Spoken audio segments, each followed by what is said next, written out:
Hi, today let's see how to create a regular invoice for a customer. For that, we have to go to Financial Accounting. Click on the invoice.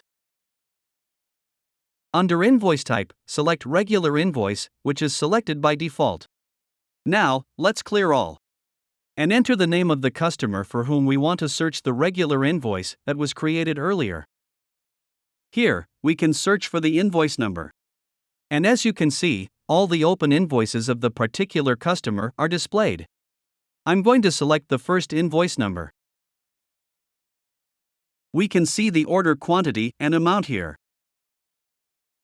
Now, we can click on Preview to submit this regular invoice and also view the PDF of this invoice.